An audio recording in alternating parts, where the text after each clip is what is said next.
Hi everybody, welcome back to Stargamer.space, the #1 sci-fi channel in the known universe. And today we're talking about money-saving tips for the Stargamer. And, you know, we are blessed, we are so blessed to have so many amazing games, so many sci-fi games coming out this year. And I just wanted to talk a little bit about how to save money, how to strategize your spending on video games to make sure that you don't waste any money and experience as much sci-fi as you possibly can. And this is actually a question of economics, where you have limited resources, you have limited time, you can't game all day, you have to sleep, you have to work, you have to spend time with your loved ones, so there's a limited amount of time you can spend playing these games. And you've also got limited amounts of cash, even more important to most people. You got limited cash, so you can't be dropping $60 a game on every single game that comes out. You'll be broke in no time. Now, everybody else is doing Recore videos today. I purchased Recore, I pre-purchased it. It was a cheaper game. I'm definitely enjoying it. But the first thing you need to do is prioritize which games you want most.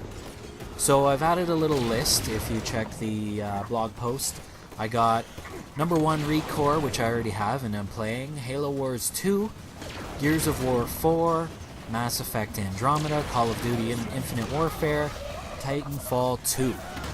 So make your own list, definitely, and just keep in mind that obviously these games have different prices, they have different deals associated with them, they come out at different times, so that might affect when and if you buy them. But basically you put your most desired games at the top and your least desired games at the bottom. Very simple. And you just use that to help you decide where you're going to spend your money.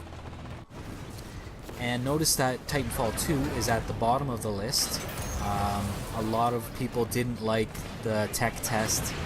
I didn't mind the tech test, but the fact that they left EA Access really kind of ticked me off.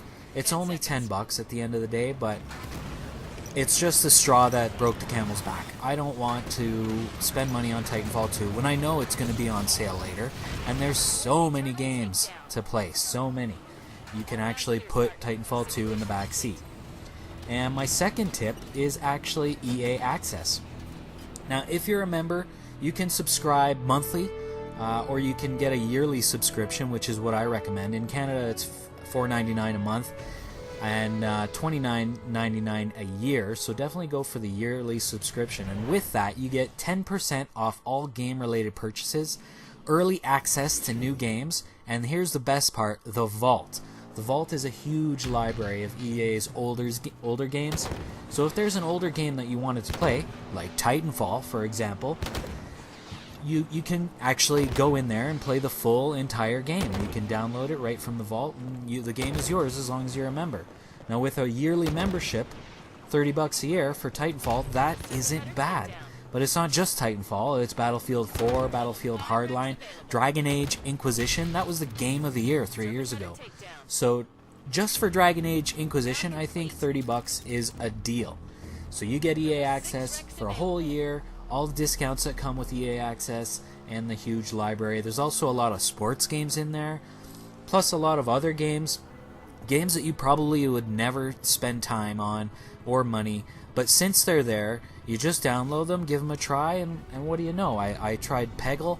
I actually find it kind of fun. It's actually kind of a fun party game too.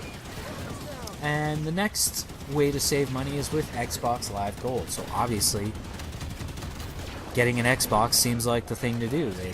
Besides the competition, I mean, you get all these freebies. You get 4 free games a year. Bing, just like that. All these games that I never would have touched before, they're all in my library. Never miss a game. Every free game they offer you, make sure you buy it or download it for free, and then it's part of your library forever. Right? And forward compatible is the watchword, so that actually makes it worth it. And also they have sales. They have sales all the time. Every month there's new sales. So let's say you bought all the games that you could, and you never got around to Titanfall 2. Well, Titanfall 2 is most definitely going to be on sale sometime in the future, so wait for it, and then get it when it makes sense to you. Now, outside of gold, there's also regular sales. Black Friday also has a big sale. Xbox does this 12 days of Christmas sale every year. There's also Boxing Day sales and more sales throughout the whole year. So definitely, if you're going to skip over a game, I skipped over Destiny. I'm waiting for the right sale. When the right sale comes, maybe on Boxing Day, who knows, Black Friday, you can pick up the games that you missed at a discount. Of course, there's always used games, used consoles. This is not something I really do. Number one, I hate game discs.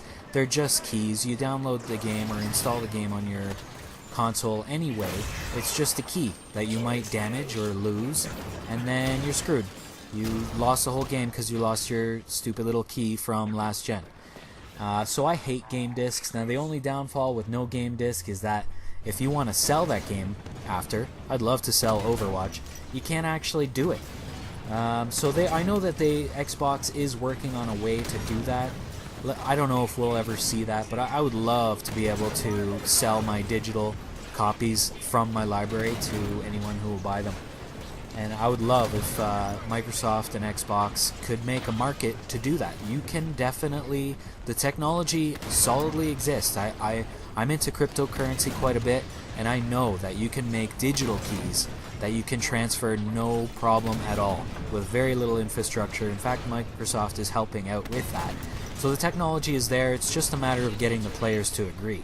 And by players, I mean the different developers, publishers, and Xbox. So for now, I don't do that. I'd like to keep my Xbox. Even if I get an Xbox One S, I still have the fat version, which I'm not going to sell. Why? Because I'll probably get $100 max for it. And you know what? I don't need $100. I would rather have one of my other TVs have an extra Xbox. An extra Xbox One where I could do LAN parties, or if, I can have Netflix going on one of them and video games on the other, stuff like that. So if you've got any other tips, I'd love to hear them. Write me a comment, send me a message, go over to stargamer.space, lock in coordinates, and launch hyperdrive. I will see you next time, Stargamers. Take out.